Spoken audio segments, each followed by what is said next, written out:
Karyn, first of all, you homeschool the kids. Is it summer school now, or did Yes. they get a break? No, we're on summer break. Okay. How long you been homeschooling them, and how's that working out? I've been homeschooling. We started in 2012. No. I'm sorry, the fall of 2011.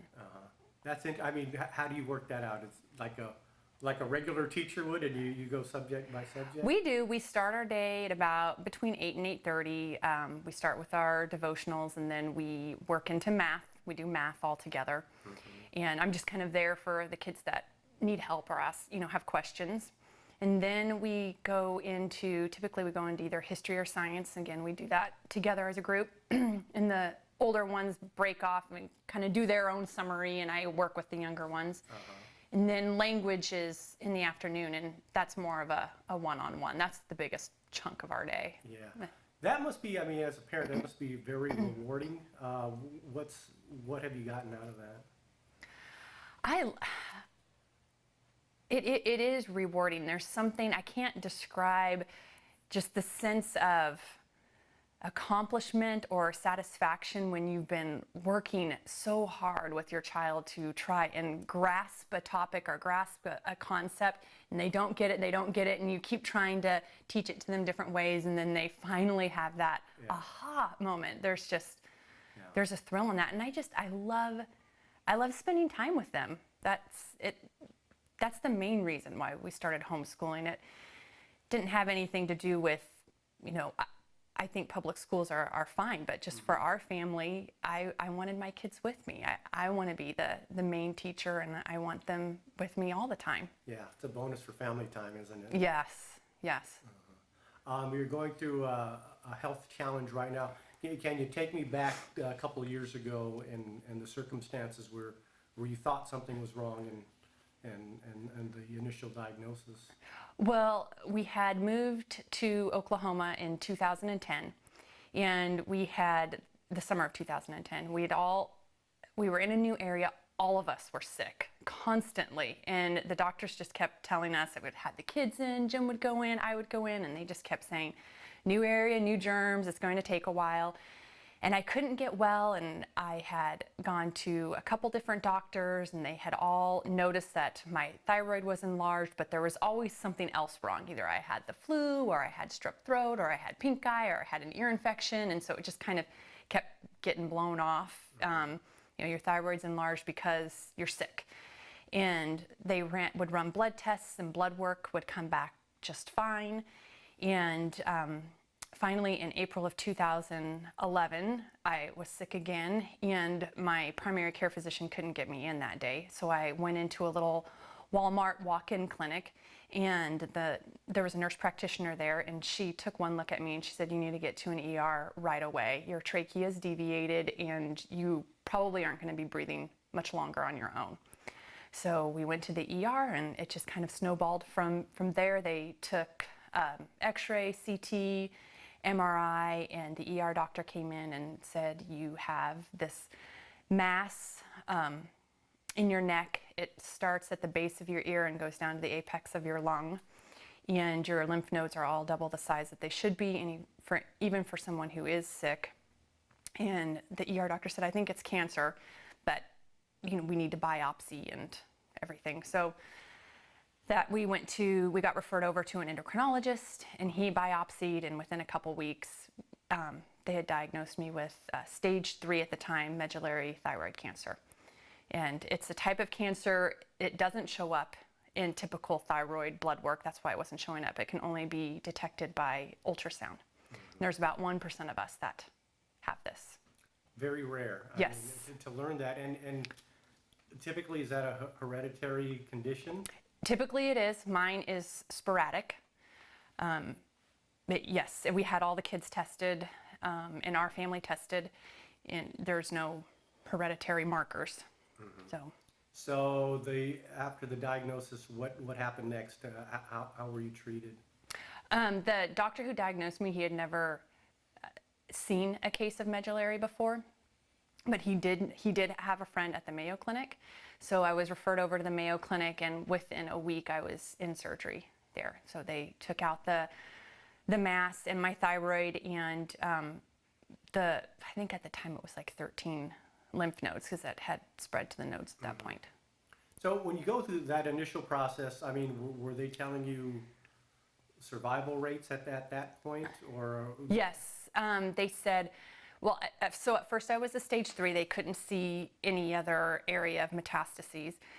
So my chances at that point were 10 years, 50%.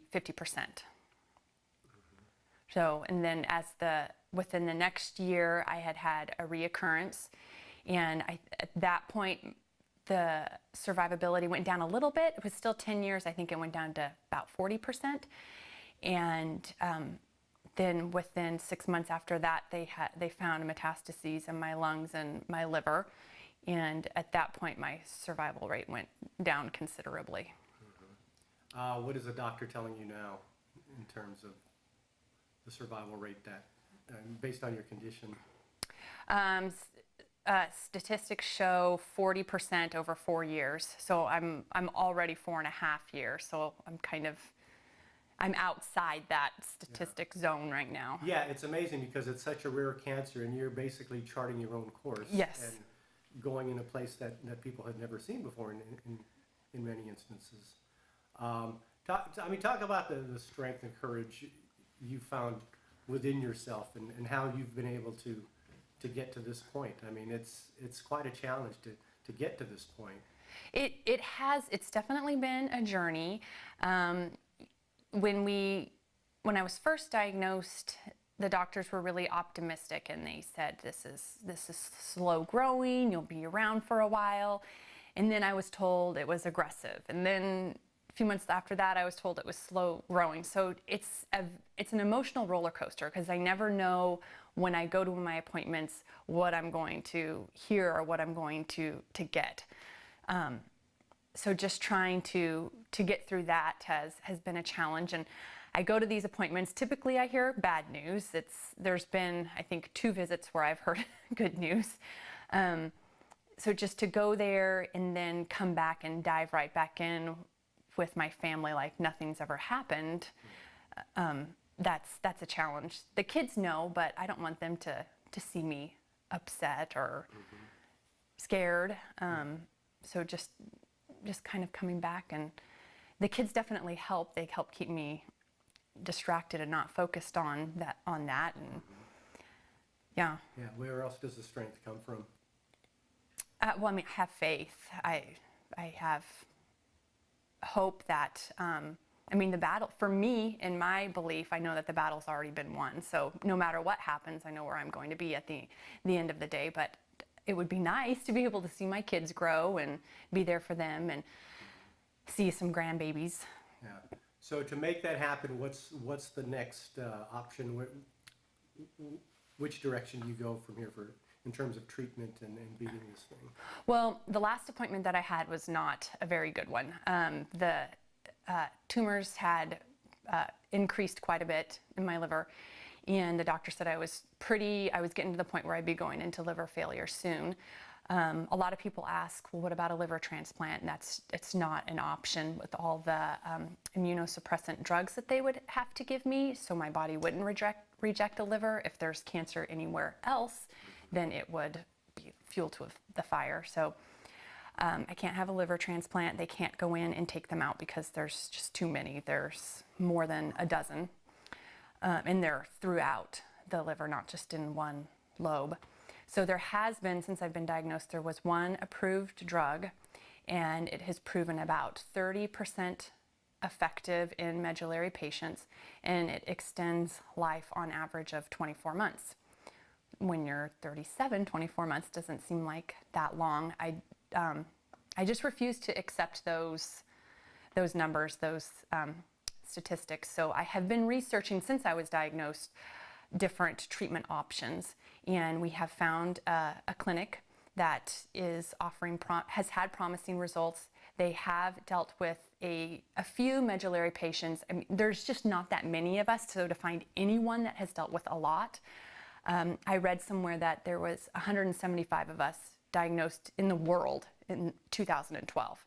So that just kind of gives you an idea of how very few there are. But this clinic has dealt with patients like me, and they've had success. So I'm trying to get there. My doctor that I am seeing here, well, he's in Florida. He has said we need to start treatment within 6 to 12 weeks. So whatever you want to do or whatever you feel like you need to do, do it now because we need to start treatment soon. And So this is in Florida? yes. Okay. So this clinic that I'm trying to get to is in Mexico. And like I said, they've had success, significant success. But since he is located in Mexico, it's a hospital. Since they are located in Mexico, it's not covered under insurance. Because it's such a rare cancer, maybe obviously not as much research done in this particular field. Yes. You're looking at every option. Yes. And I mean, it's amazing because you're doing the research and you're finding these places. How difficult has that been to make those connections and basically become your own detective in terms of finding a place that can help you? Oh, it has been, I mean, to say challenging, it has been, I mean, raising kids and homeschooling and this, I mean, it's overwhelming. It is a full-time job just doing all of this research. But like I said, I refuse to let these statistics that we have here in the United States get me down. And I want to live, and I want to live well. I don't want to start a treatment here that is only going to extend life 24 months. And in addition to that, the quality of my life would be not good. I mean, it's chemotherapy, a form of chemotherapy, and I would have to take it forever. It's not something that you say, okay, let's pull up your bootstraps and deal with it for 6 months and then you're done. No, it's something that I have to take forever. You have some very good people helping you out. What does it take to get to this clinic and the Mexico clinic? We're just trying to fundraise right now. We have some amazing friends, an amazing community, amazing church. Everyone is trying to step up and help us gather funds in order to get to this clinic. So when you get to Mexico, what will the clinic there be doing for you? You want to go into all treatments. that? Yeah. Well, I mean, just in general, the treatments that makes it such a unique spot and how it would help. See, okay, I don't, is he still rolling? Is it okay if I just? Oh, yeah. That's fine. Okay. I don't really know how in-depth you're wanting me to get, because this is all, it's alternative, but there are alternative clinics here in the United States that kind of do the same thing that this physician is doing. They all offer a little bit. Right. It's just really, it's kind of hard to, so basically, since he's in Mexico, he has access to drugs in other countries that have proven effective in cancer. I mean, have you heard about the drug in Cuba that was approved in 2010 that has pretty much wiped out lung cancer in Cuba? The United States didn't approve it, but now all of a sudden, since we're seeing these great results and there's virtually no cases of lung cancer, we are looking at adopting that or sharing with Cuba. Well, this physician, since he's in Mexico, he's already been sharing these drugs, and in other countries too. So there's more sharing of ideas with across countries versus we're so bound by FDA regulation. I don't want to go on that soapbox, but I mean, there's just. I mean, the whole idea is let's exhaust every option. Exactly, exactly. And I had, I was research. I mean, I've tried it all. I've tried herbs. I've tried supplements. I was juicing. I've done the vegan diet. I've done it all, and it's not stopping. It's not stopping the growth. And so I had found 4 clinics. I don't know if I can say their names, but I'll say, I mean, they're on the internet. The Brzezinski Clinic, the Gerson Clinic. Dr. Gonzalez, he works with pancreatic enzymes. Unfortunately, he was just found dead a couple weeks back. And then this clinic that I'm trying to get to in Mexico. And Jim and I had been praying about which one to go to, and basically, just show us the direction that we're supposed to go in, because we don't know. They all 4 have had high success rate with cancer patients, but all 4 do something a little bit differently. So Dr. Brzezinski has developed his own form of chemotherapy. Like I said, Dr. Gonzalez works with pancreatic enzymes. The Kfsn clinic works mainly with diet, and then the clinic in Mexico, his big thing is stem cell therapy and oxygen treatment. And so we had been praying. Dr. Brzezinski's clinic said that I had had it for too long, and my case was too rare, so they just didn't feel comfortable taking me on.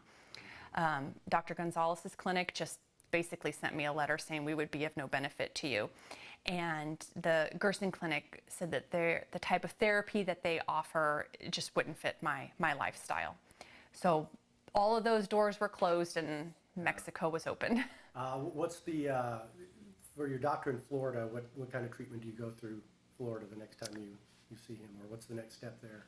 Well, if he had given me 6 to 12 weeks to kind of do what I'm going to do. We're going to scan again. And if he doesn't like my numbers or doesn't like how the tumors have progressed, I'll have to go ahead and start treatment. And at that point, the time kind of starts ticking. I mean, it already has been, but I feel like it's going to speed up at that point. So this is my last chance to slow the growth down. And if I've had no growth or if my numbers have decreased, he said that the doctor in Florida said he's fine holding off treatment for a while. What's the treatment is he holding off on now? Is it It's a pill. It's a pill that I would take every day. It's called a targeted kinase inhibitor. What it's supposed to do is it's supposed to go in and just stop the tumors from growing for a time. And the hope is that during that time, a better treatment option or perhaps a cure will become available. But there's nothing on the horizon right now. Because there's not enough of us to develop a research group. The treatment that was found for us right now, I believe, I think it was a kidney cancer drug, and they found that it worked in 30% of the patients with medullary. Yeah, such a rare case. New treatments is the feeling. You're charting your own path, and this is how we're going to beat it. Yeah. The kids, I mean, energy-wise, how's it been I mean, 5 kids, it's tough having one kid. Having 5 and spreading it out and having all that energy, what kind of impact has your illness had on that? It hasn't really up until, I want to say, January, February. That's when I started becoming symptomatic. And I've become a little more tired, less energy, but I'm able to do the day-to-day stuff.